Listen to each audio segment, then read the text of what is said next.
bersorak-sorai menyambut Engkau. Bersyukur,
pujian dan syukurku ku bawa padamu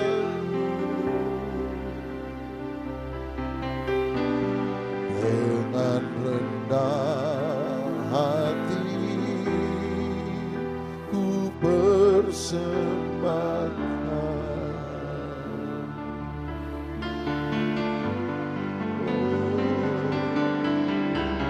Sadar bila ku ada hanya karena anugerah,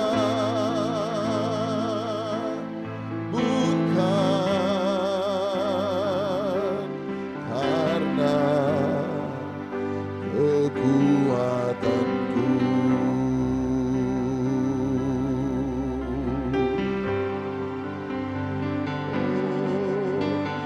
Pujian dan syukurku ku bawa padamu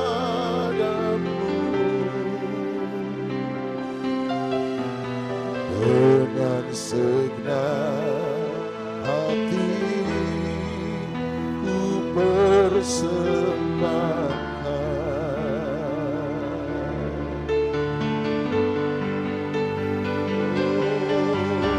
Sadar bila ku ada hanya karena anugerah, bukan karena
syukurku.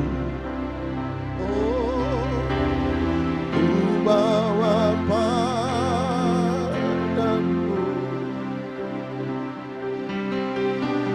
dengan rendah hati, ku persembahkan.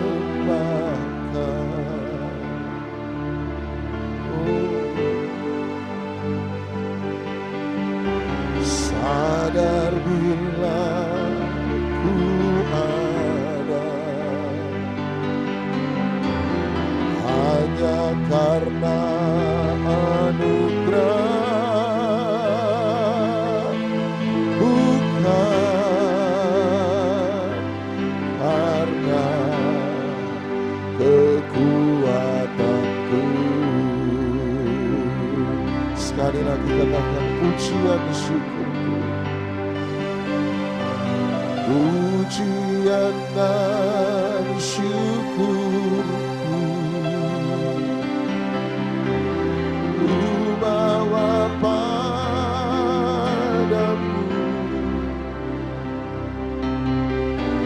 dengan rendah hati, ku persembahkan.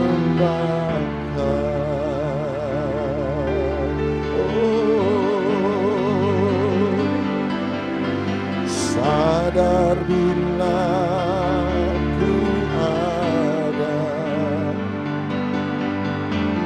hanya karena anugerah,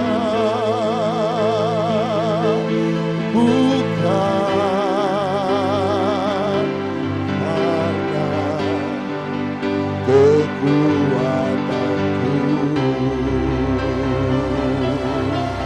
Oh,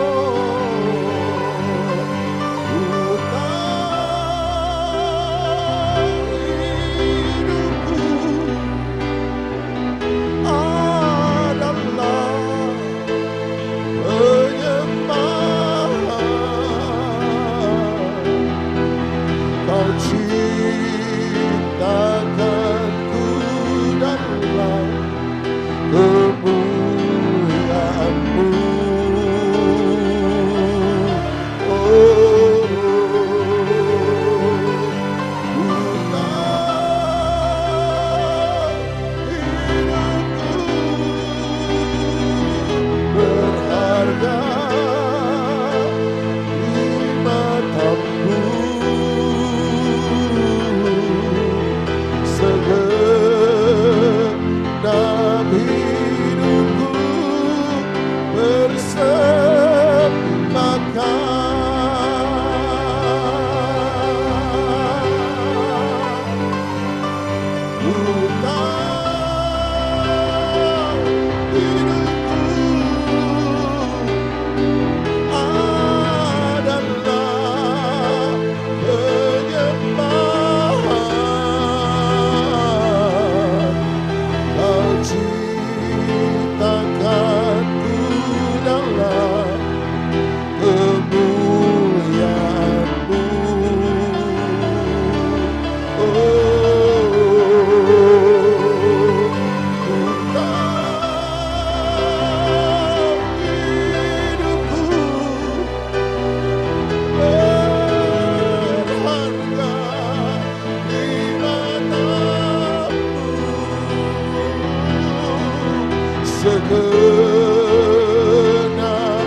hidupku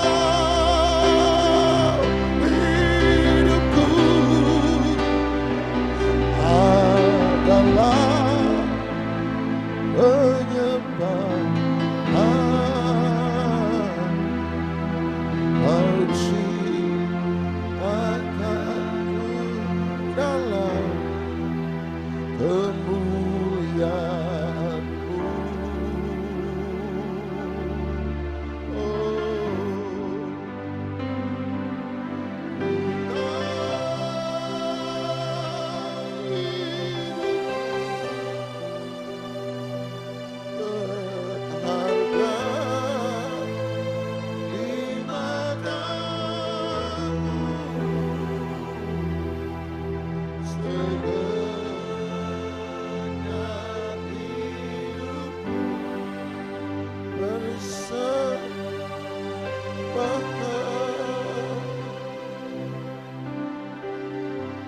Inilah hidup kami.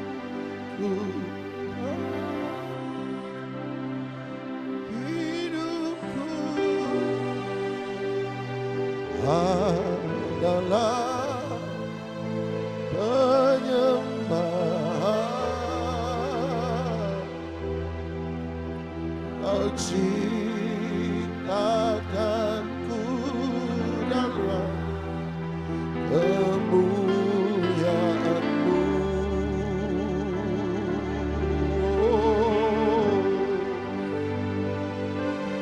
Ku tahu hidupku berada di mata-Mu. Segenap hidupku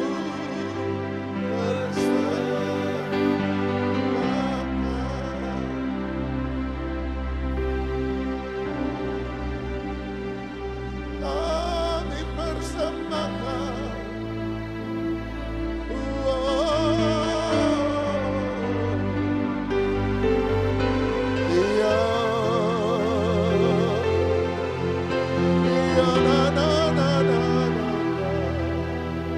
Hanya bagi-Mu Tuhan.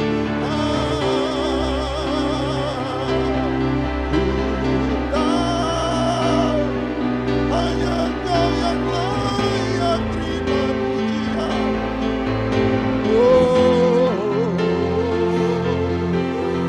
Terimalah Tuhan, terimalah.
Adalah penyembahan.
dengan segenap hati, dengan segenap jiwa,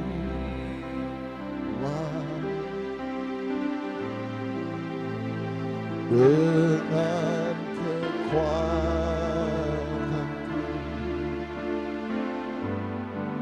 ku sembahkan Tuhan.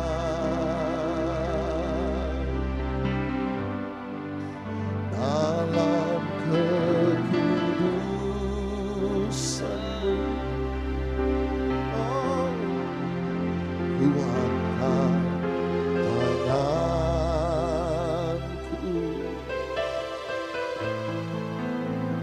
ku rindu selalu dalam hadirat-Mu dengan segenap hati, dengan segenap hati, dengan segenap jiwa, dengan kekuatanku, ku sembahkan Tuhan.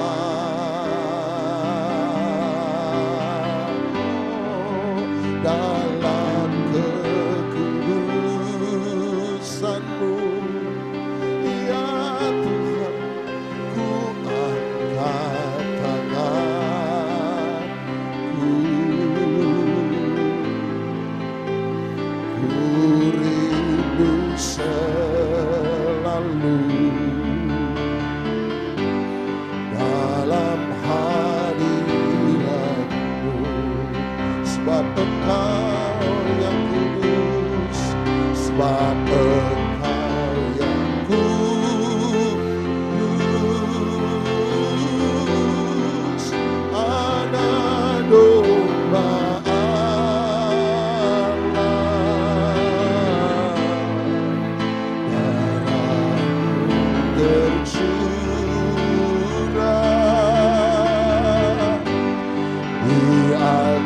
atas Kalvari.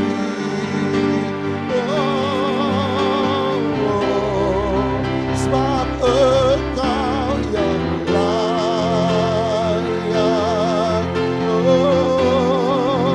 terima pujian, hormat dan kuasa sampai selamanya. Sebab Engkau yang kudus, sebab Engkau yang kudus, Anak domba Allah, darah-Mu tercurah di atas Kalvari.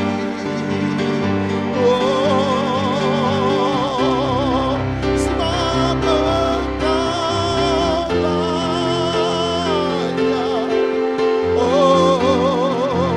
terima pujian hanya bagi-Mu, hormat dan kuasa.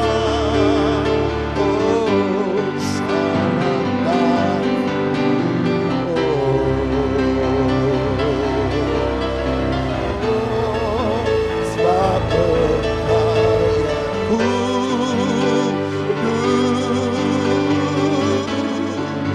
Anak domba Allah,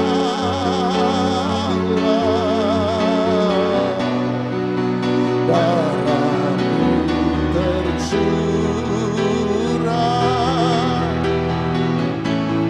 di atas Kalvari.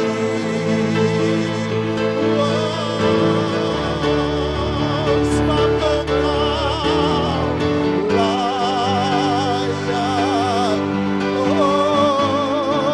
terima hormat dan kuasa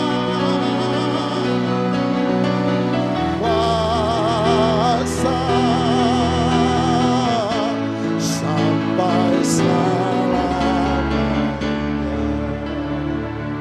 Sekali lagi katakan dengan segenap hati,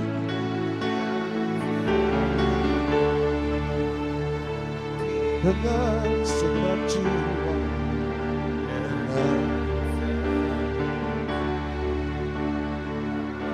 dengan kekuatanku,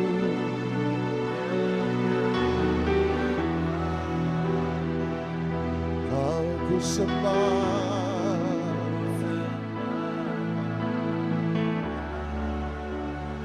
Dalam kekudusan-Mu, kudusan-Mu, ku angkat tanganku,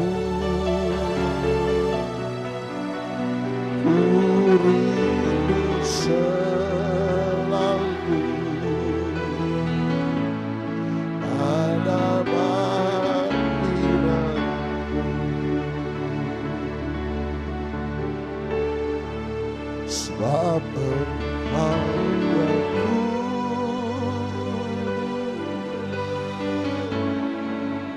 Anak domba Allah,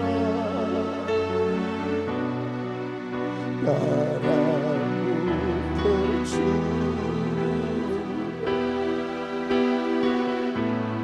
di atas Kalvari.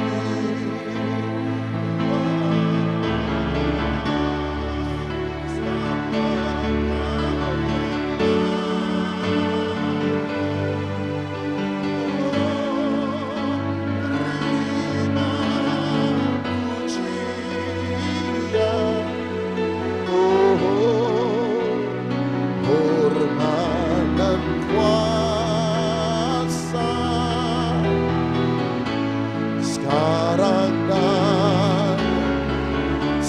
Engkau yang layak, sebab Engkau yang layak.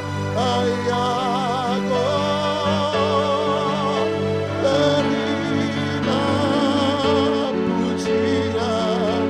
Oh, hormat tercurah di atas Kalvari. Oh, sebab Engkau yang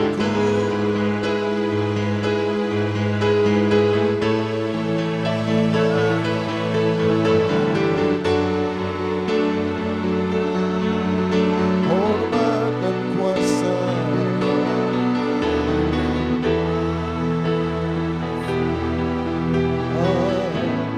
Sekarang sebab Engkau, sebab Engkau anak domba Allah.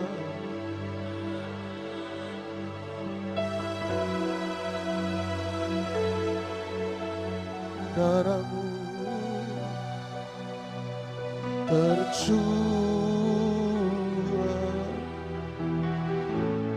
di atas Kalvari.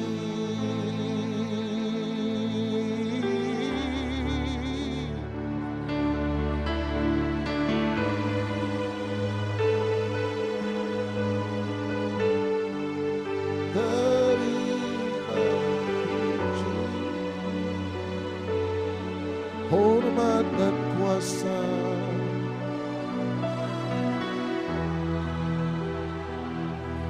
Oh, sekarang dan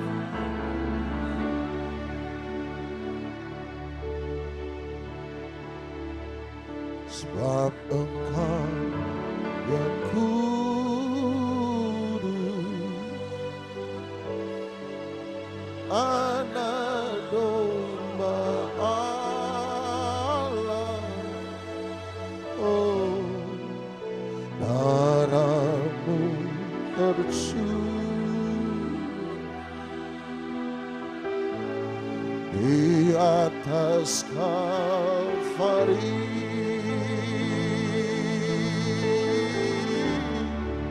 Sebab Engkau yang layak,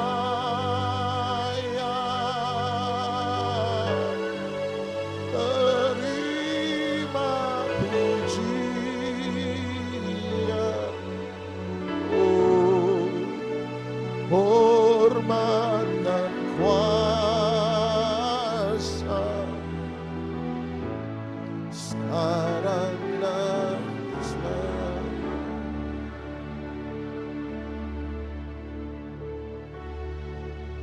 You are Alpha. Yes, you are. Yes, you are.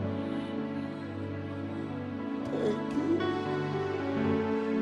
Hanya Engkau, hanya Engkau, hanya Engkau, hanya Engkau, Tuhan. Thank you, thank you, thank you. Terima kasih.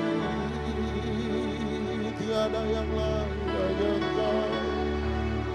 Terimalah sembahmu. Terimalah penyembahan dengan mata, dengan hati yang hancur, dengan hati yang tulus bagimu. Yesus kekasih jiwaku. Yesus, Yesus, Yesus, ku cinta Engkau. Terima kasih buat pengorbananmu di Kalvari. Tiap tetes darahmu tercurah karena kasih-Mu besar, kasih-Mu besar. Haleluya, haleluya, haleluya, haleluya.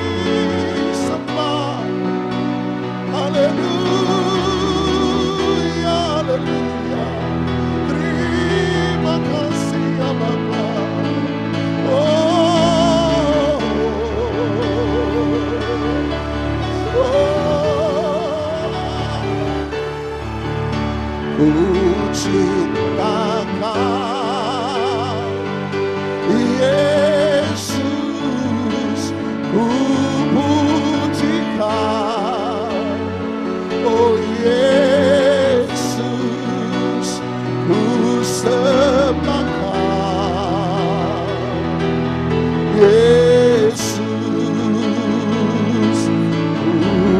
Tuhan dan Rajaku. Dengan amin, amin, amin, hati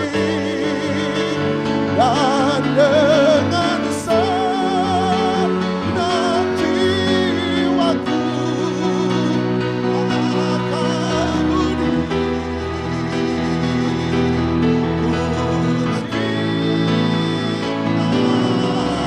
Engkau. Sama-sama bangkit berdiri, katakan ku cinta Kau, ku cinta Kau, Yesus, ku Kau, oh Yesus, ku sembah Kau, Yesus,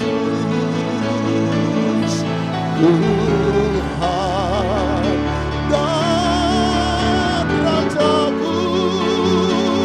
Dengan senang hati dan dengan segenap jiwaku akan budi puji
Kami percaya cinta membawa kami lebih dalam dan lebih dalam. Sehingga kami bukan dengar firman dari halaman. Kami bukan dengar firman dari ruang kudus. Tapi kami dengar firman dari ruang maha kudus, Shekinah glory Tuhan. Biarlah berbicara dari hatimu kepada hati kami. Kami rindu, rindu, rindu, rindu, rindu, rindu, rindu. Kami buka hati selebar-lebarnya. Urapi hamba-Mu menjadi alat speaker kasih Tuhan bagi umat-Mu. Urapi hamba-Mu di dalam nama Yesus.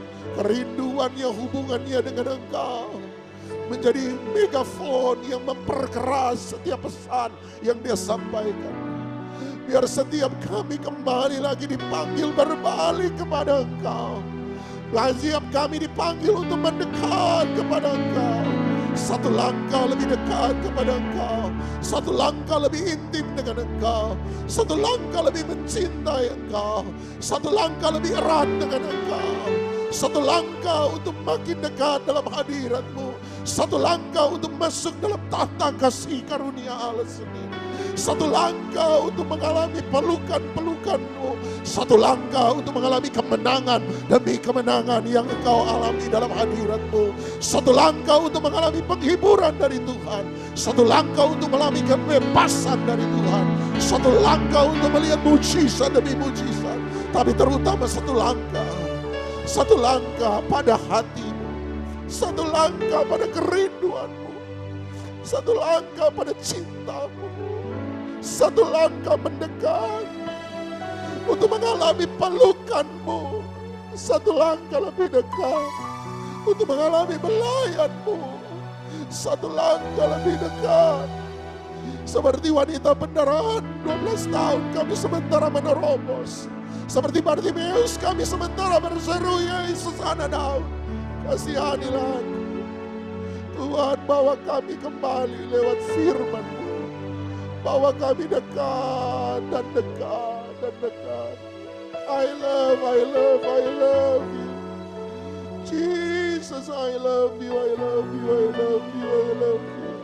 Urapi hamba-Mu. Urapi setiap kami yang mendengar. Sebab firman-Mu berkata, urapan itulah yang mengajar kami. Urapan itulah yang membuat kami mengerti. Urapan itulah yang membawa kami ke dalam kedalaman-Mu. Terima kasih. Bawa kami punya tanah hati yang subur. Supaya firman-Mu bebas tertabur dalam setiap hidup kami. Berbuat 30, 60 bahkan 100 kali ganda. Untuk kemuliaan nama Tuhan. Berfirmanlah, kami siap mendengar dan melakukan di dalam nama Tuhan Yesus Kristus yang percaya dan mengasihi Dia. Sama-sama kita katakan amin, amin. Silakan duduk, silakan Pak Filipus Edi. Haleluya. Luar biasa. Tepuk tangan dulu buat Tuhan kita. Terima kasih Pastor Doni Tatimu. Luar biasa. Penyembahannya jadi ingat zaman-zaman waktu masih jadi WL. Ngeri saudara ya. Haleluya. Shalom semuanya. Semangat hari ini. Haleluya. Terima kasih Oma, terima kasih Pastor Doni Tatimu sudah berdoa buat saya. Ya, saudara, apa yang kita nyanyikan tadi, apa yang kita lakukan dalam penyembahan. Seringkali orang Kristen kebanyakan tuh berpikir begini, kalau saya beribadah sungguh-sungguh, Tuhan makin mengasihi saya.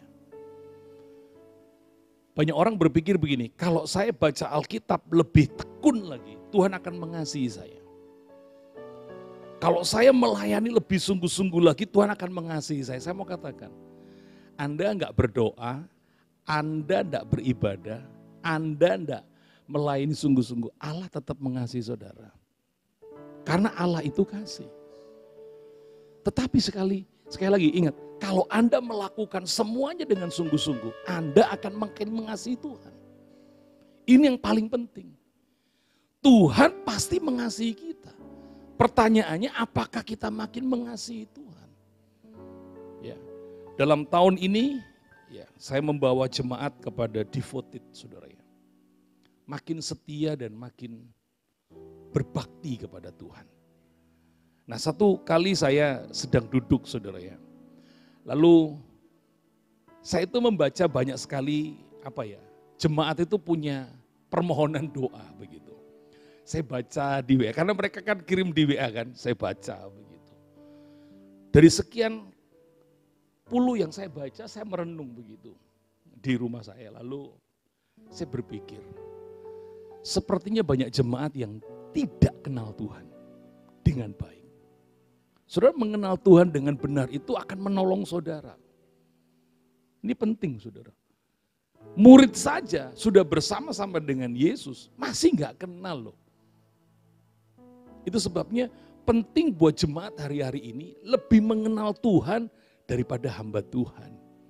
Ada loh, karena media ini buat viral hamba-hamba Tuhan, akhirnya statusnya itu, orang sering kali buat status atau ambil dari TikTok kah, dari Reels. Mereka merasa begini, kalau saya dekat dengan hamba Tuhan ini, dengan pendeta ini, wah hidupku pasti luar biasa. Belum tentu. Anda kenal hamba Tuhan hebat, hidupmu gak akan tambah hebat. Tapi Anda kenal Tuhanmu yang dahsyat, hidupmu pasti dahsyat. Ini berbeda. Ini dua hal yang berbeda. Itu sebabnya saya pengen setiap saudara, keluarga PD Galilea ini, Anda makin mengasihi Tuhan. Anda ada hamba-hamba Tuhan yang diundang di tempat ini luar biasa semuanya loh saudara. Yang semuanya mengajarkan kepada saudara, mengajak saudara untuk makin dekat dengan Tuhan, makin kenal dengan Tuhan. Kalau seharian menyembah bersama Pastor Doni Tatimu, rasanya Anda perlu deep lagi loh. Ini keren loh saudara ya. Apalagi Lukas yang main, sudah wes. Ini istilahnya gini, panci ketemu tutupi saudara. Saya bilang apa adanya. Memang itu faktanya saudara. Enak kalau Lukas yang main, beda saudara ya. Karena orang-orang yang ada dalam hadirat Tuhan tuh nyembahnya, nyanyinya pasti beda. Enggak cuman skill. Bukan karena Pak Doni dari luar pulau terus suaranya pasti bagus. Enggak juga. Banyak WL-WL yang bagus tapi enggak enak. Ya tuh, enggak jadi berkat. Tapi ada WL-WL yang sederhana tapi dipakai Tuhan dengan powerful saudara. Ya, hati-hati saudara ya. Anda mesti belajar untuk kenal Tuhan. Nah kita akan buka sama-sama dalam Matius pasal 14 ya. Kita akan melihat bagaimana Tuhan mengajari kita untuk berjalan dalam hidup ini dari mujizat demi mujizat, dari kemustahilan demi kemustahilan bersama dengan Tuhan. Nah, dalam Matius pasal 14 ayat 22 sampai dengan 33, ini adalah kisah Yesus berjalan di atas air. Kisah sebelumnya dalam perikop sebelumnya adalah peristiwa Yesus memberi makan 5.000 orang, sisa 12 bakul. Kekasih Tuhan yang saya kasihi, seperti biasa saya selalu katakan, kenapa Alkitab kisah-kisah ini ditulis saudara. Seperti yang saya sampaikan kepada saudara, Alkitab itu adalah isinya pattern dan pola. Kisah-kisah itu adalah pola-pola yang harusnya menjadi sebuah guidance buat kita. Ya. Kesaksian yang ada di Alkitab, kisah yang ditulis, yaitu yang katanya banyak orang sih, ini gak masuk akal Pak, masa di dalam gua singa gak mati, gitu. Masa jalan di atas air gak tenggelam. Kalau Anda mau percaya ya silahkan, tapi kalau gak percaya gak apa-apa.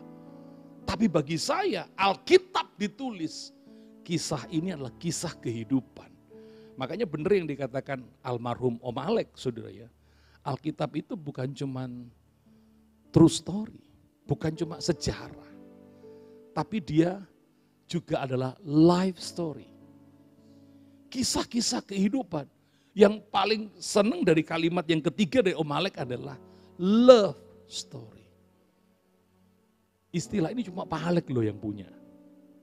Enggak ada hamba Tuhan yang punya istilah ini. Saya kagum dengan Om Alek yang sederhana. Kemarin bukan liburan, ketika saya sedang terapi kaki saya, ada yang dipacet, saya ngomong sama istri saya, sama anak saya nganter saya. Yuk kita ngelihat bukit doanya Om Alek. Nangis saya Bu, nangis saya, serius. Nangis saya saudara. Itu Bukit Doa Celaka itu viral banget loh saudara, zaman saya tahun 96. Serius. Saya berhenti sejenak. Saya sempat tanya, ini kan Bukit Doa? Ya ini Pak. Ini Pak Pendeta Filipus ya. Rupanya orang kampung situ yang saya biasa beli keripik itu, keripik pisang sama singkong itu, pisang sama singkong itu. Masih ingat, Pak Pendeta Filipus ya.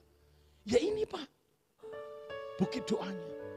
Pintunya sudah karatan terbuka, nggak bisa ditutup karena banyak tumbuh-tumbuhan. Dan saya lihat bangunannya saudara, aduh hancur lebur saudara. Tapi sebaliknya seberangnya itu villa keluarga berdiri megah. Dan di situ banyak villa-villa yang dibangun. Tapi Bukit Doa Celaket itu menjadi sebuah kenangan. Nangis loh aku saudara. Saya berhenti dek. Iki nek didol piro ya iki yo. Terus dibangun mana saudara itu. Jadikan sebuah monumen. Di sini pernah lahir hamba-hamba Tuhan besar yang pernah digodok di sana. Bisa menampung 350 loh zaman itu saudara. Saya masih ingat tahun 2000 terakhir Om Alek pakai itu tahun 2002 saudara. Kita dan acara dengan diaken. Saya masih ingat itu tahun 2002. Habis direnovasi semua diganti kusennya aluminium. Saya masih ingat. Tapi sayangnya enggak terawat. Enggak ada yang merawat. Hancur saudara ya. Sekali lagi saya mau katakan itu, jadi Pak Alek itu meninggalkan banyak sekali pelajaran-pelajaran yang bagus buat kita. Ya, seperti bagaimana dia ngajari kita punya iman yang luar biasa. Om Alek itu orang hamba Tuhan yang sederhana saudara ya. Dia belajar Alkitab, dituntun Roh Kudus, dia ngerti bagaimana mengenali karakter Tuhan.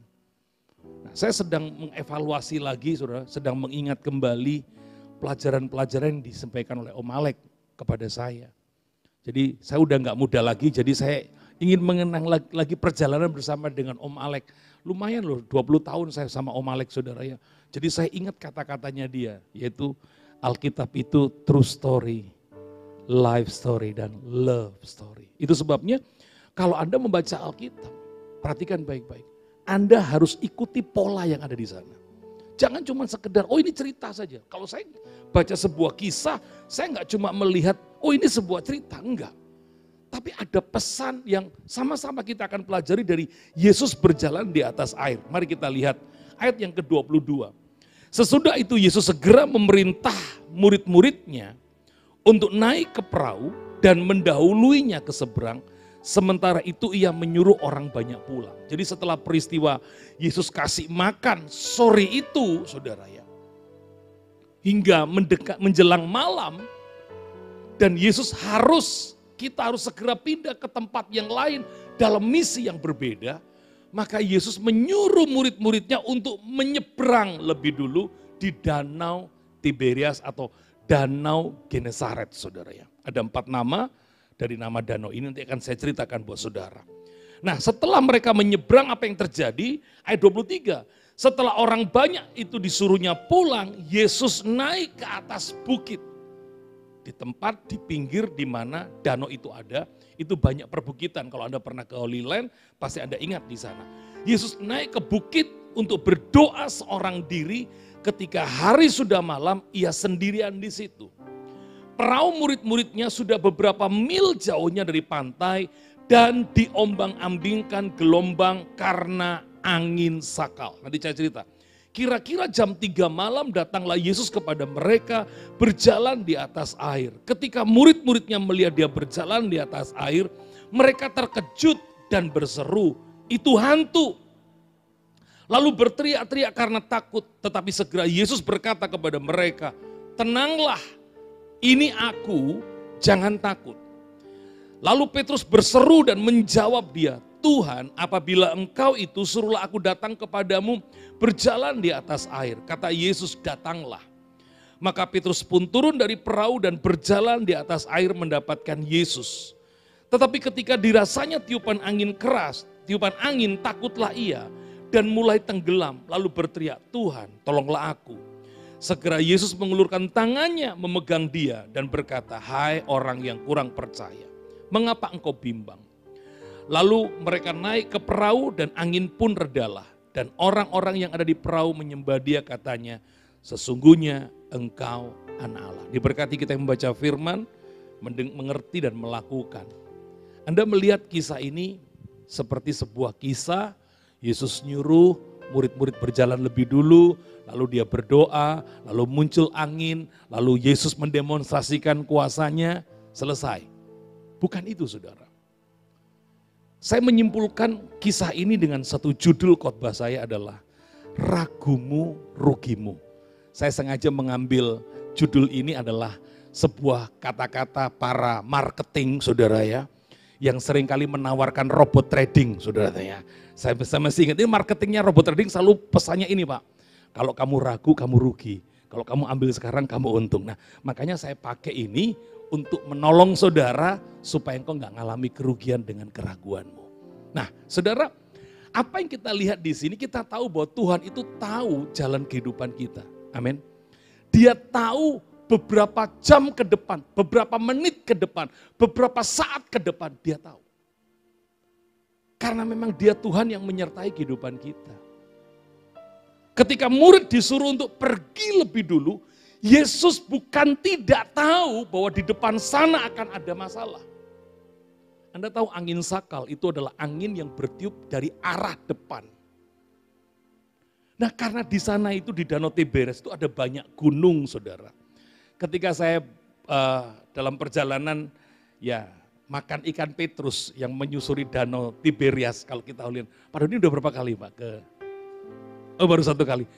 Kan naik perahu itu kan Pak, sempat naik perahu itu kan Pak, pasti cerita itu TL-nya, dia cerita, guide-nya cerita bahwa ada angin yang kalau malam, makanya kalau kita jalan di Danau Tiberias, kita tidak boleh para turis itu naik perahu itu di malam hari, selalu acaranya siang hari, lalu kita mampir berhenti makan yang namanya ikan petrus, padahal di sini itu namanya ikan mujair gede saudara itu.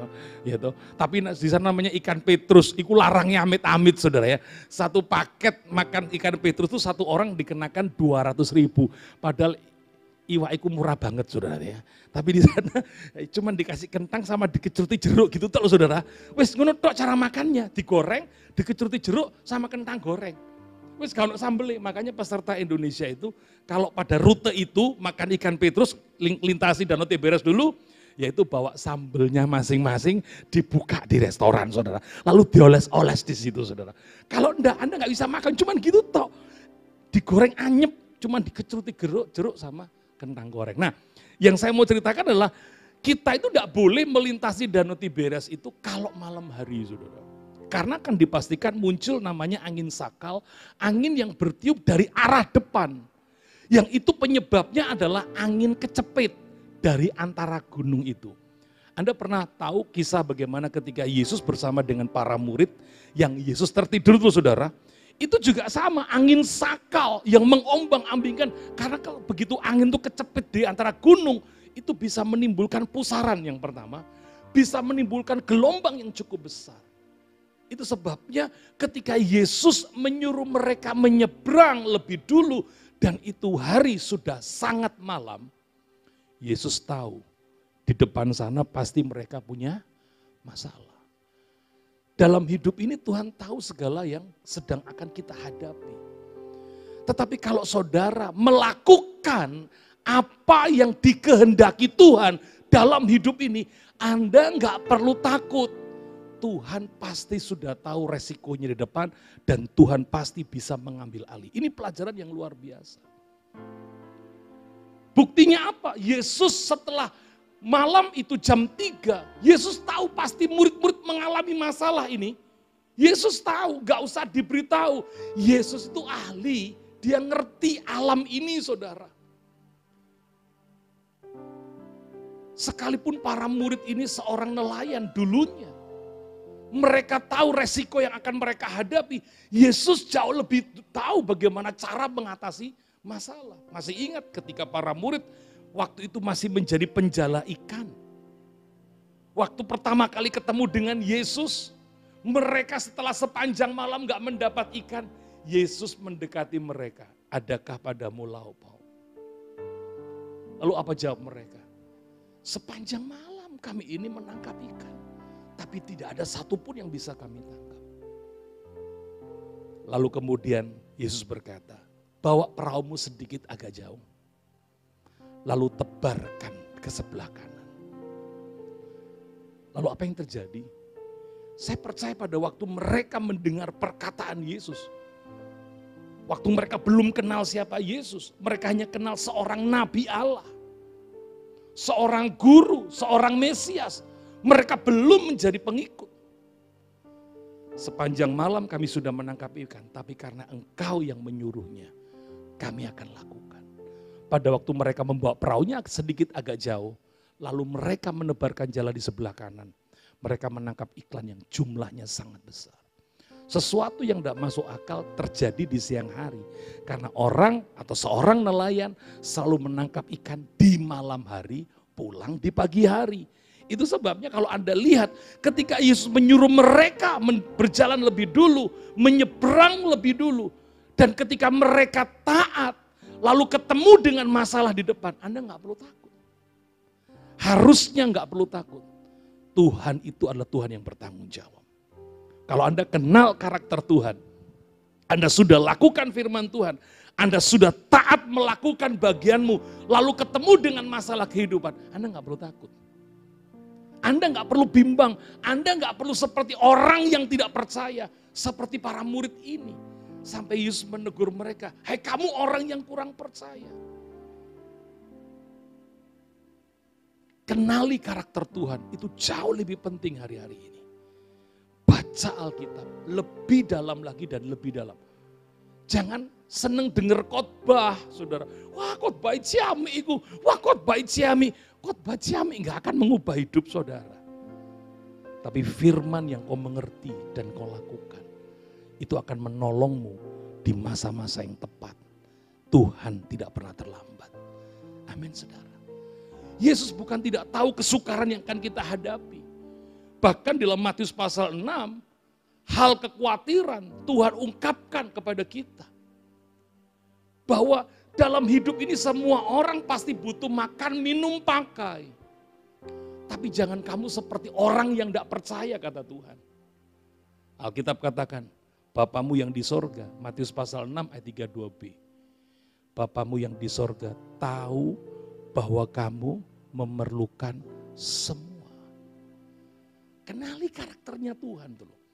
Dia menyediakan yang kita butuhkan. Dia memberikan yang kita perlukan tepat pada waktunya.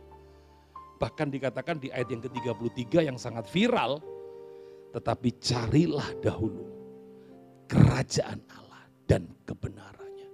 Semua akan ditambahkan kepadamu. Ini keren banget saudara. Itu sebabnya ketika engkau makin sungguh-sungguh dengan Tuhan, makin kenal dengan Tuhan, makin beribadah lebih deep lagi, baca Alkitab lebih serius, kasihmu kepada Tuhan itu akan makin bertambah. Itu otomatis membawamu makin dekat kepada Tuhan. Kalau kamu makin dekat kepada Tuhan, kamu akan dapatkan apa yang Tuhan janjikan. Tuhan sendiri mengatakan, marilah kepadaku yang letih lesu. Jadi jangan dibalik ya. Bukan begini, kalau Anda berdoa sungguh-sungguh, Anda menyembah sungguh-sungguh, Anda baca Alkitab sungguh-sungguh, Allah makin mengasihi saudara. Bukan. Kalau kamu lakukan itu semua dengan sungguh-sungguh, kamu yang makin mengasihi Tuhan. Ketika kamu mengasihi Tuhan, kamu dapatkan bagianmu. Gak perlu Allah memberikan. Karena itu sebabnya ada satu judul khotbah saya, siapakah yang menentukan jawaban doa? Bukan Tuhan, tapi dirimu sendiri. Beberapa kisah di Alkitab menyebutkan bahwa jawaban doa itu ditentukan oleh diri kita sendiri. Makin kamu kenal Tuhan, itu membuat kamu makin mempercayai Dia. Ada satu pengajaran yang kapan lalu saya sampaikan di doa malam saudara. Yaitu tentang mengapa Bartimeus, mengapa dua orang yang buta, mengapa Bartimeus dan dua orang yang buta, serta wanita pendarahan 12 tahun, serta wanita Serofenisia, seorang penyembah berhala itu, kenapa dia bisa mendapatkan jawaban Tuhan saat itu juga dibandingkan orang-orang lain yang sama-sama memanggil Yesus. Anda tahu, 4 orang yang dalam kisah Alkitab ini, mereka tuh memanggil dengan panggilan yang berbeda. Semua orang panggil Yesus, Yesus, Yesus. Tapi si Bartimius, 2 orang yang buta, wanita pendarahan, wanita Sirofenisia, memanggilnya bukan cuma Yesus. Yesus anak Daud, kasihanilah aku. Bukan kata kasihanilah yang membuat Yesus masih gulah menolong mereka. Tetapi kata Yesus anak Daud. Itu sebuah panggilan yang menunjukkan apa? Penghormatan kepada Tuhan. Karena Yesus gak sembarangan. Banyak orang memanggil Yesus, Yesus, Yesus. Tapi yang dia pikir gini, Yesus anaknya Maria, tukang kayu. Makanya orang yang manggil dengan panggilan tanpa pengenalan, tidak dapat apa-apa. Tapi orang yang memanggil Yesus anak Daud, kasihanilah aku. Anak Daud ini bicara apa? Mereka ngerti bahwa Yesus itu Mesias yang menggenapi seluruh perjanjian. Jadi ini pengenalan yang lebih dalam. Sama dengan saudara, saudara memanggil seseorang ya dengan panggilan yang sesuai dengan kehormatan yang dia punya. Itu akan berbeda dengan sekedar kau memanggil namanya. Jadi waktu memanggil Yesus anak Daud, kata anak Daud itu merupakan penghormatan yang tertinggi, pengakuan yang tertinggi bahwa Yesus itu Mesias, penggenap dari seluruh perjanjian. Keren saudara. Waktu saya baca itu, saya terangkan, makanya dalam hidup ini pengenalan kepada Tuhan itu begitu penting saudara. Petrus di antara mereka yang sepertinya kenal Yesus. Waktu melihat Yesus berjalan di atas air. Harusnya begini, seorang yang bersama-sama terus dengan Yesus. Dia paling gak kenal ambune gitu loh. Kenal caranya begitu. Ya anjing saya aja Sisi saudara ya. Dia di kamar sama saya. Mamanya akan pergi pelayanan. Mamanya gak ngebel. Mamanya hanya parkir, kebetulan di garasi penuh dia. Karena mobil yang terakhir pasti parkirnya di luar. Kalau yang terakhir itu dibawanya Camry berarti yang lain dimasukkan ke garasi. Nah Sisi itu di lantai 2 lagi main sama saya. Saya juga nggak tahu kalau barusan mobil yang lewat itu adalah istri saya. Sisi itu bisa diem gini. Lalu dia ke pintu. Saya bilang gini, ada apa sih? Dia diem aja. Lalu dia garuk-garuk pintu. Saya diemin. Lalu ketika saya dengar pintu ditutup dari luar, jedek pintu mobilnya. Wah itu tahu, saya isi. Dia udah tahu sudah, saya belum tahu, Sisi sudah tahu. Anjing sudah tahu. Oh mama sih ya, udah seneng. Langsung ekornya kipit. Apalagi pagar dibuka jeger. Udah langsung tambah kipit karena dia tahu bahwa itu adalah istri saya. Bayangin, anjing aja kenal loh Tuhannya. Itu sebabnya kita harus kenali Tuhan dengan lebih baik. Katakan amin. Bacaan Alkitab. Jangan cuma dengar khotbah pendeta. Khotbah pendeta tidak banyak menolong saudara. Tapi saudara baca Alkitab ini. Saya mendorong kepada banyak orang untuk baca Alkitab.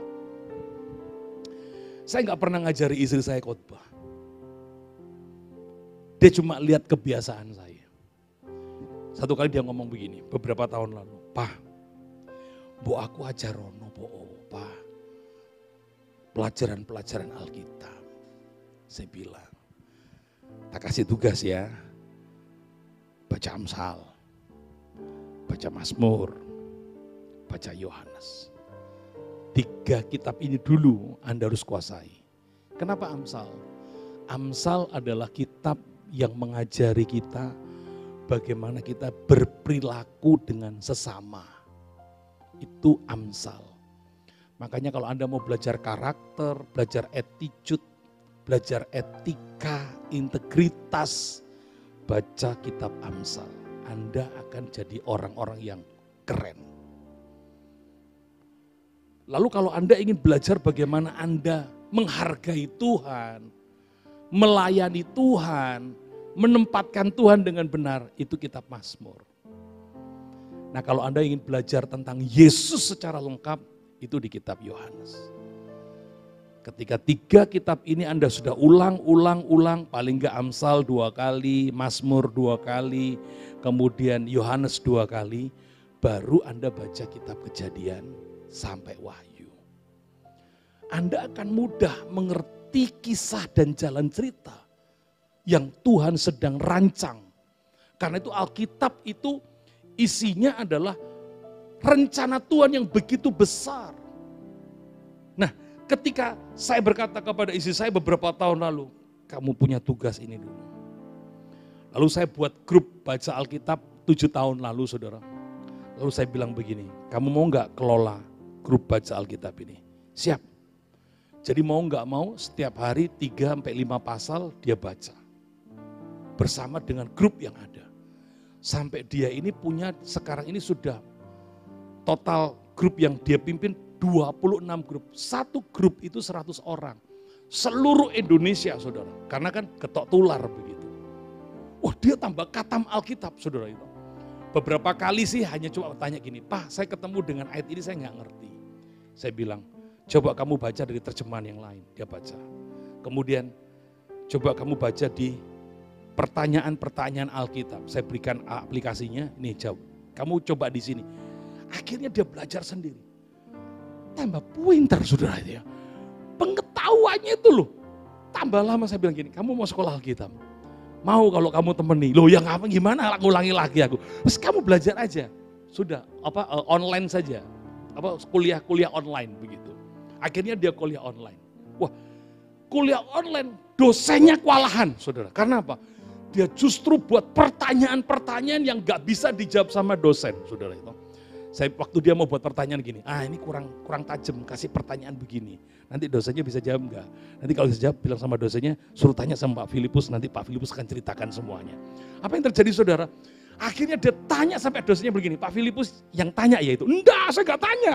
Loh kan saya bukan mahasiswanya, kan mahasiswanya istri saya. Pasti ngajari ya? Enggak, saya enggak ngajari. Sumpah saya enggak ngajari, saya bilang gitu. Sampai situ ngomong dosennya. Dosennya bilang gini, Pak, istrinya Pak itu enggak usah S1, udah tak kasih lulus aja dah. Langsung naik S2. Enggak, dia biar lulus selesaikan S1-nya saja. Sekalipun S1 sekulernya ada, tapi saya enggak pakai. Saya mau dia belajar dari nol.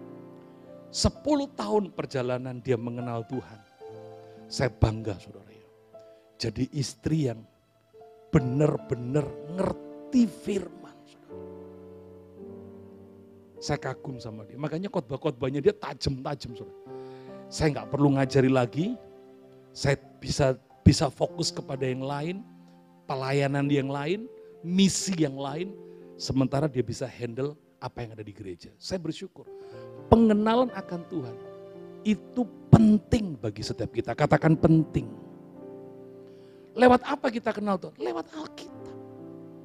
Makin kenal Tuhan membuat engkau makin sedikit salah ngerti dengan Tuhan.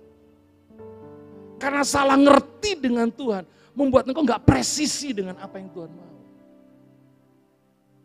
Saudara, Anda lihat apa yang terjadi dalam kisah ini, saudara. Waktu saya baca ini, saudara, ini pelajaran yang luar biasa.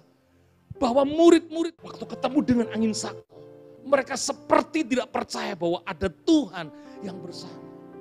Harusnya waktu dia lihat putih-putih berjalan, bahkan saya percaya kok, saya percaya itu Yesus bersuara kok. Enggak cuma sekedar berjalan menakut-nakuti. Kalau mereka kenal sosok Yesus, mereka bisa membedakan ini hantu apa Tuhan. Tapi karena mereka tidak kenal, mereka berkata ini hantu. Kamu hantu kah? Sampai Yesus ngomong, ini aku. Harusnya pada waktu ini aku, suara itu kan orang kalau kenal, saudara, itu Pak Doni ya? Iya Filipus, ini aku. Oh ya Pak Doni, mari silakan masuk. Kan gak boleh gini. Kalau memang engkau, Tuhan, suruh aku berjalan. Ini tambah nemen, saudara itu. Harusnya suara aja udah tahu loh, saudara. Berarti selama ini mereka bersama-sama, tidak mau belajar untuk mengenal. Saudara, kita punya kesempatan hidup gak lama loh. Kenali Tuhan dengan benar. Anda di tempat yang tepat. Gak ada saya, ada Pastor Doni yang selalu mimpin di tempat ini. Keren. Kita ini cuma butuh kenal. Makanya dalam hidup saya gak pernah ngalami takut. Tanya sama istri saya. Bukan karena apa yang kami punya. Sekali lagi, itu cuma titipan saudara. Hari ini habis-habis selesai. Tapi yang saya tahu begini, Tuhan itu loh, yang saya kenal itu benar-benar menuntun. Tepat saudara. Gak ada ketakutan dalam hidup saya. Semua panitia pembangunan pada takut. Pak, kami takut bla bla. Ini kasnya tinggal sedikit. Saya ketawa aja. Kita ini udah jalan 30 tahun loh. Masa 30 tahun kamu gak percaya sama Tuhan?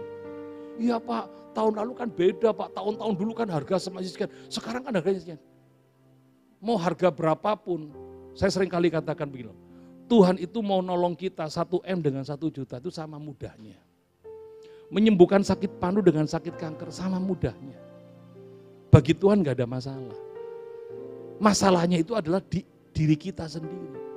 Pengenalan itu membuat engkau punya iman yang baik.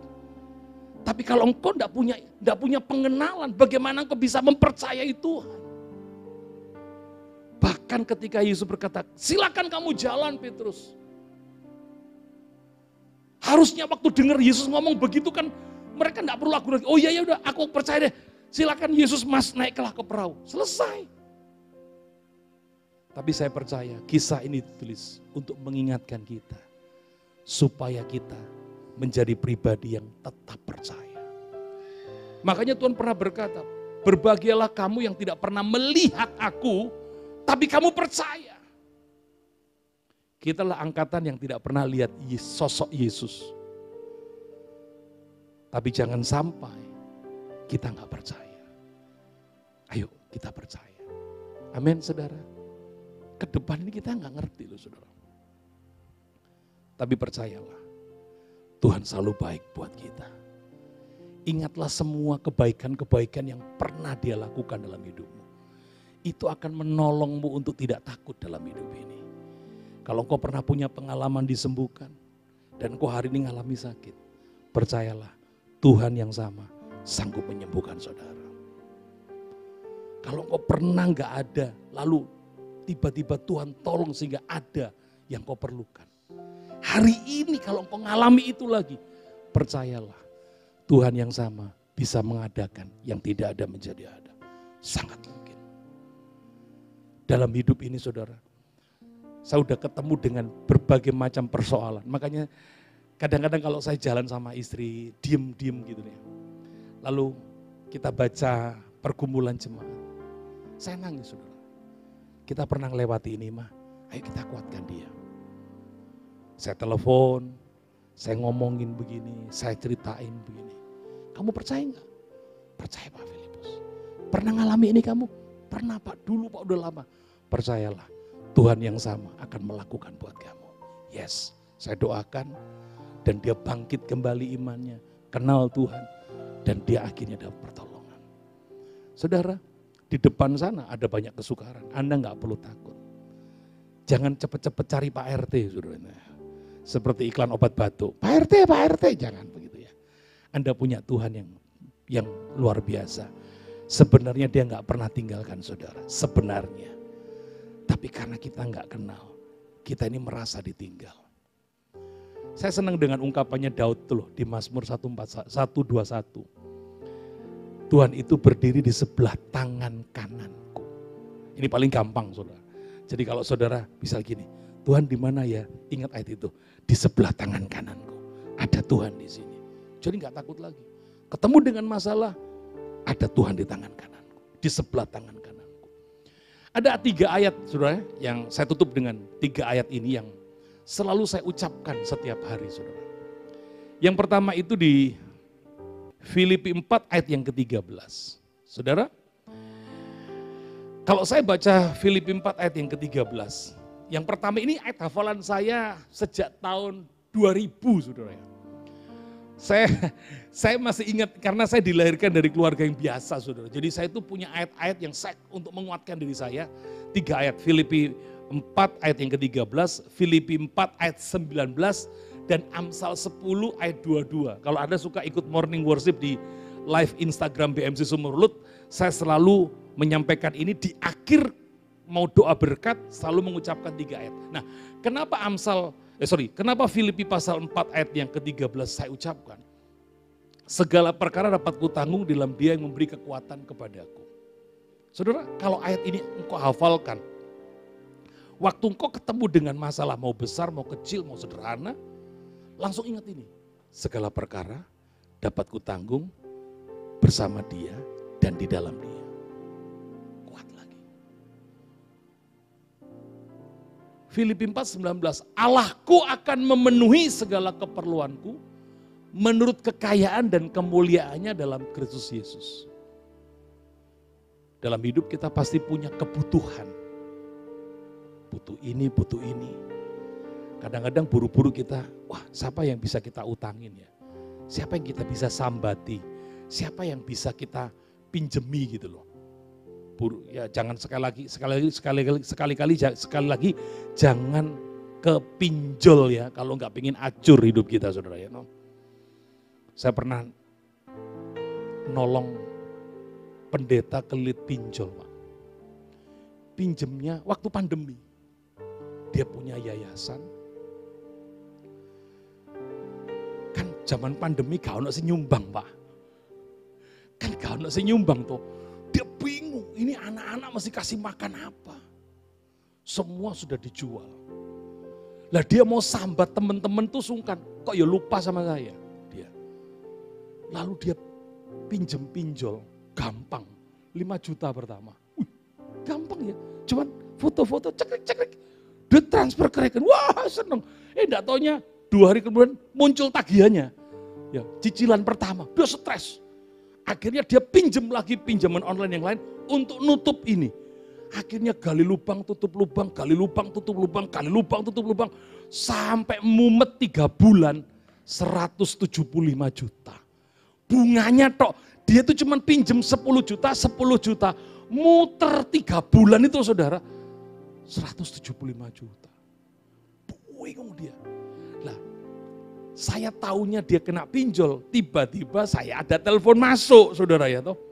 Lalu maki-maki saya, kamu kenal pendeta ini ya? Loh sebentar, itu teman saya, kenapa? Oh dia nggak bayar berapa, maki-maki. Udah lama kemudian istri saya juga terima telepon. Kan semua nomor kontak yang ada berteman, semua diteleponi. Lalu saya mencoba pelan-pelan nelpon teman saya ini. Kamu punya masalah. Nangis dia saudara. Teman saya ini pendeta di Jogja. Nangis dia. Pak Filipus, aku berdosa sama Tuhan. Ini semua orang-orang diberitahu kalau saya punya pinjaman. Memang kamu punya pinjaman? Iya Pak, aslinya cuma 10, tapi jadi 175 dalam 3 bulan. Karena saya nggak bisa bayar Pak. Kebutuhan anak-anak begitu banyak, nangis dia stres. Lalu kemudian saya mencoba untuk mengarahkan ke polisi dulu. Karena ini kan sudah, kan ancaman, kan nggak baik. Akhirnya tangani polisi, ketemuan, deal-dealan. Nah deal-dealannya akhirnya turun, nggak 175. Turun lagi, tawar-menawar dengan saya. Saya pun datang ke Jogja. Tawar-menawar saudara, sama pihak fintech ini saudara. Tawar-menawar, saya bilang, ini pendeta bla bla bla bla. Kamu nggak bisa kasih keringanan. Pak nggak bisa Pak begini. Oke, tolong hubungkan saya dengan bosmu. Supaya urusan ini nggak panjang di polisi. Oke, mau? Mau. Akhirnya bosnya, delala bosnya itu kenal saya saudara. Orang Surabaya ternyata itu. Bosnya ke orang Surabaya saudara. Saya bilang, saya pendeta Filipus. Terus ditutup. Lalu orang itu telepon saya pakai nomor lain yang tahu, dia kan tahu nomor saya kan. Dia telepon pakai nomor yang lain ke HP saya, ya toh. Shalom Pak Pendeta. Tadi itu Bapak ngomong-ngomong sama saya. Loh, akhirnya saya minggir, sudah minggir kan, menjauh dari ini, menjauh ngobrol. Kenapa? Pak, tutupan saya Pak, engkau tak balik no, neng rekeningnya Pak Filipus. Tutupan saya Pak, minta 40. Bener tak? Bener Pak Filipus, itu bank saya. bayaran Pak 40 sebagai istilahnya negosiasi supaya selesai. Nanti habis itu langsung tak transfer. Begitu Pak transfer, langsung saya transfer 40. Kalau Pak Filipus gak percaya, rekeningnya Pak Filipus mana? Tak transfer. Dan tolong 40 juta ini Pak, nanti tak transfer lagi 40 juta. Kasih no panti asuhan itu Pak. Punya temannya Pak Pendeta. Saudara, singkat cerita, saya WA nomor rekening saya, ditransfer 80 juta. Saya bayar 40 ke fintechnya yang lagi rame ini. Kemudian yang 40 saya transfer ke pendetanya. Terus bukti transfer tak kirim. Selesai, tanda tangan, gak ada masalah, selesai kan, bubar. Saya bilang gini, coba kamu cek ke rekeningmu. Dia cek. Oh, kok ada 40 juta Pak Filipus? Ini tadi dari bosnya itu ngasih kamu. Langsung nyembah saya. Nyembah saudara, saya di Jogja, nyembah dia. Pak saya janji Pak, saya mau saksi kemana-mana. Jangan pinjol lagi. Anda tahu dia sampai sempat disidang sama GBI Jakarta. Karena dia cabangnya Jakarta. Sampai. Tapi akhirnya waktu dia kesaksian itu, semua orang tepuk tangan. Tapi intinya begini, ojo pinjol. Jadi sekarang dia agennya ojo pinjol. Dan sampai hari ini saudara, kami berteman baik dengan yang punya fintech itu saudara. Dan saya bilang terakhir waktu kita kapan lalu kita ngopi setelah pandemi ya, bulan tahun lalu, sekitar bulan Agustus. Waktu kami ngopi sama-sama, Pak, kok wis ojo bisnis kayak gini. Ojo bisnis, duitmu lu puteran sing lain, si ono tempat kanggo muter. Seneng tak kamu ini? Karyawanmu maki-maki orang tiap hari.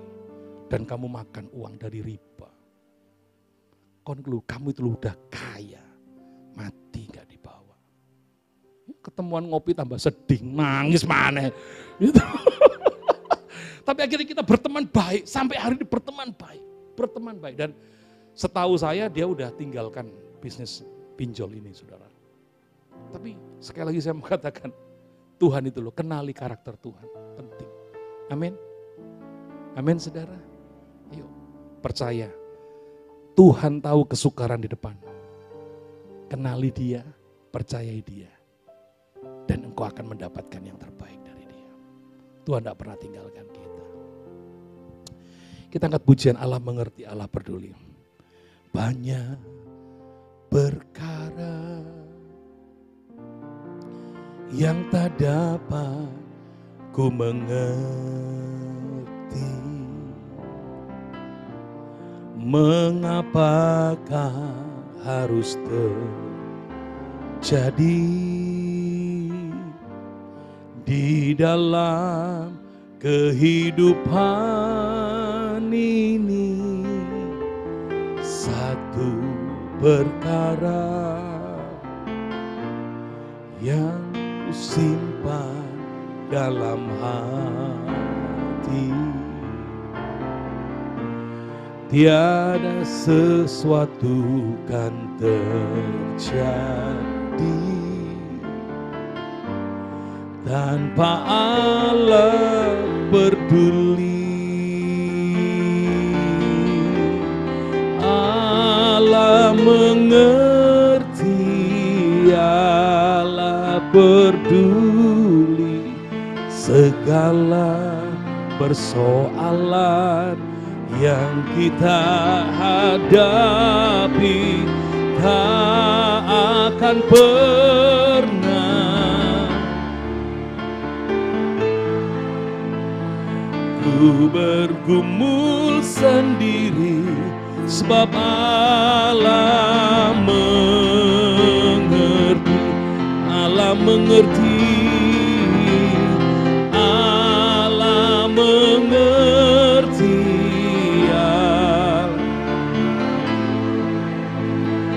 Segala persoalan yang kita tak akan pernah ku bergumul sendiri sebab Allah mengerti. Mari sama-sama kita berdiri di hadapan Tuhan. Ulurkan tanganmu. Allah mengerti, Allah segala persoalan yang kita hadapi tak akan pernah dibiarkannya.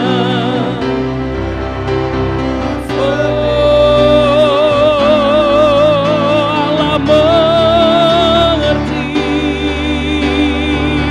Semua katakan, Allah mengerti, Allah peduli segala persoalan yang kita hadapi tak akan pernah. Dia gak pernah tinggalkanmu. Ku bergumul sendiri sebab Allah mengerti, sebab Allah mengerti, sebab Allah mengerti.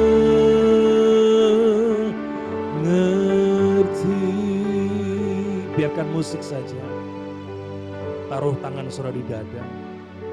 Dia tahu masalah saudara. Gak usah takut saudara. Asal apa yang Tuhan perintahkan dalam hidupmu kau kerjakan. Gak usah takut. Karena dia pasti menjamin. Ketika firman-Nya berkata ampuni, lakukan itu. Ketika firman-Nya berkata beribadah, beribadah. Ketika firman-Nya berkata berdoa, berdoa saja. Lakukan apa yang diperintahkan Tuhan. Dalam hidup Tuhan hanya mau kita mengerjakan apa yang Tuhan mau, bukan yang kita mau. Ketika kamu mengerjakan apa yang Tuhan mau, firman-firman-Nya, apa yang ada dalam firman Tuhan yang kau baca, kau kerjakan, percayalah Tuhan ada di sana siap menolong. Sekalipun kelihatannya sulit, sekalipun kelihatannya nggak mungkin, Tuhan ada di sana untuk menolong saudara. Percayalah, sekalipun kau nggak melihat Tuhan, Tuhan nggak kelihatan bersama dengan saudara. Dari jauh dia memperhatikan. Yohanes 17 berkata, sampai hari ini Tuhan tetap berdoa buat kita. Itu sebabnya, nggak usah takut. Kenali Tuhan dan percayai dia lebih sungguh. Kalau kau ketemu dengan kesukaran, ingat Tuhan ada di sebelah tangan kanan. Dia nggak pernah terlelap, dia nggak pernah tertidur. Dia siap menolong. Terima kasih Tuhan. Firman yang sederhana ini lewat peristiwa Yesus berjalan di atas air. Kami tahu bahwa Engkau selalu memperhatikan kehidupan kami dan selalu siap sedia untuk menolong kapanpun kehidupan kami. Terima kasih Bapak, berkati semua keluarga PD Galilea. Engkau yang menolong setiap kami, persoalan kami. Kalau Engkau dulu pernah menolong kami, hari ini pun pasti Kau menolong kami lagi. Terima kasih Tuhan. Bagian kami mengenal Engkau dan lebih dekat lagi. Berkati hamba-Mu Ibu Maria, biarlah hari-hari ke depan cintanya, kasihnya kepadamu makin dalam. Berikan kesehatan yang berlimpah-limpah Tuhan. Kalau hari ini boleh melewati tahun baru Imlek Tuhan, semua karena kemurahan-Mu. bawa Ibu Maria bersama dengan anak, menantu, cucu, bahkan cicit untuk melihat kebaikan-kebaikan Tuhan. Kebahagiaan, sukacita, terus Tuhan tambahkan dalam kehidupan Ibu Maria. Terima kasih buat Pastor Donitatimu Tuhan. Hamba berdoa, berikan kesehatan yang bertambah-tambah Tuhan. Pewahyuan yang bertambah-tambah. Untuk boleh memperlengkapi gereja-gereja Tuhan. Kemanapun hambamu engkau suruh pergi. Tuhan mencukupkan dan Tuhan menyediakan yang dibutuhkan. Pengurapan berlimpah-limpah ada pada hambamu yang sangat kekasih. Demikian juga hambamu, Pastor Lukas Tuhan, yang setia melayani. Tahun ini berkati dia dengan rumah Tuhan. Dia rindukan itu sudah lama. Aku percaya Engkau menyediakan tepat pada waktunya. Tahun ini, tahun berkat bagimu. Tetap setia, Tuhan memperhatikan hidupmu. Tuhan menyediakan tahun ini bagimu. Terima kasih Bapak, berkati semua keluarga PD Galilea ini Tuhan. Terima kasih Tuhan. Berkati perjalanan hamba ke Yogyakarta. Karena hamba belum liburan sejak Natal, tahun baru bahkan Imlek karena tugas untuk menjaga gereja Tuhan. Izinkan hari ini kami berangkat bersama dengan keluarga 3 hari di Jogja. Berkati perjalanan kami. Berkati sebentar kami juga memberikan persembahan. Kami berikan persembahan yang terbaik sebagai bukti kasih kami kepada-Mu. Dalam nama Tuhan Yesus. Amin. Silakan duduk. Balik.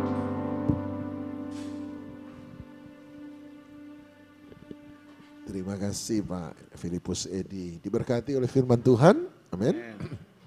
Ya, terima kasih doanya, terima kasih firman-Nya.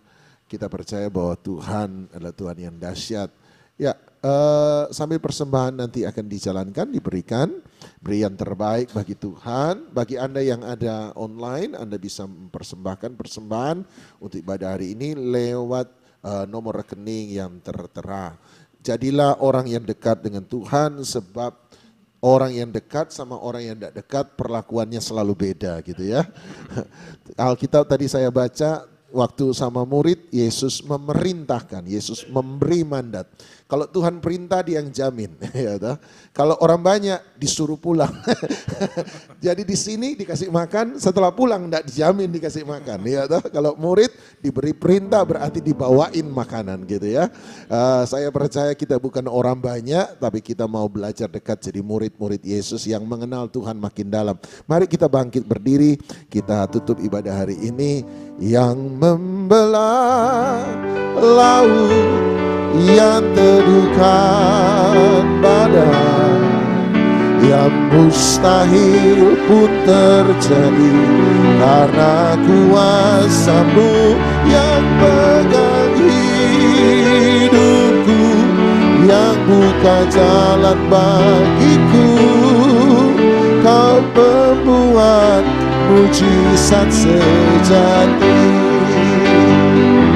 yang membelah laut, yang teduhkan badai, yang mustahil pun terjadi, karena kuasa-Mu yang pegang hidupku, yang buka jalan bagiku. Kau pembuat mujizat sejati. Sekali lagi, yang membelah laut, yang teduhkan badai, yang mustahil pun terjadi, karena kuasa-Mu yang pegang hidupku, yang buka jalan bagiku. Kau pembuat mujizat sejati. mari kita arahkan tangan kita, tangan kanan kepada Pak Filipus Edi.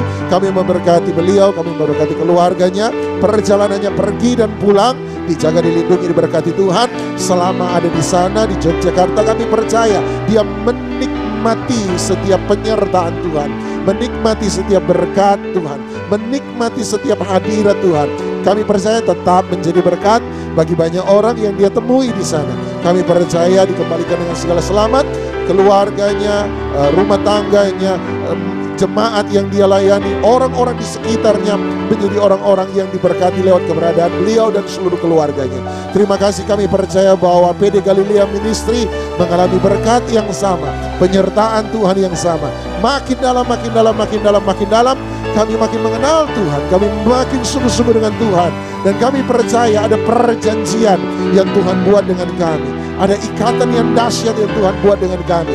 Ada perbedaan antara orang yang mengenal Tuhan, melayani Tuhan, dan yang tidak. Ada orang yang ada perbedaan antara mereka yang menyembah Tuhan dan yang tidak. Dan kami percaya kami harus punya hubungan yang lebih dalam dengan Engkau. Terima kasih untuk kasih-Mu, tapi ajar kami lewat kasih Tuhan makin dekat, makin dekat, makin mendekat, makin mendekat di dalam nama Tuhan Yesus Kristus. Memberkati Tante Maria, memberkati keluarganya, memberkati rumah ini.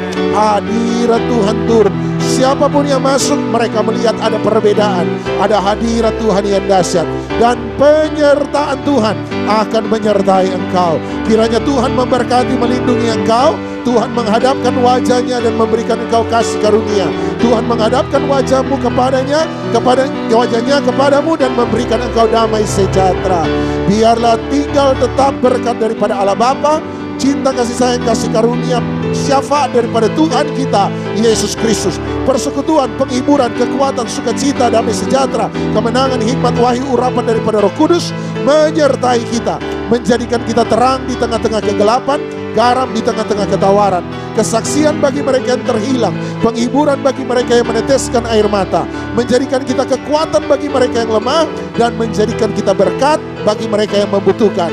Biarlah berkat ini tinggal tetap dalam hidupmu, kesehatanmu, rumah tanggamu, keluargamu, pekerjaanmu, pelayananmu, masa depanmu, anak cucumu diberkati oleh Tuhan. Di dalam nama Tuhan Yesus Kristus, yang percaya dilawan diberkati Tuhan, sama-sama kita katakan amin. Terima kasih Pak.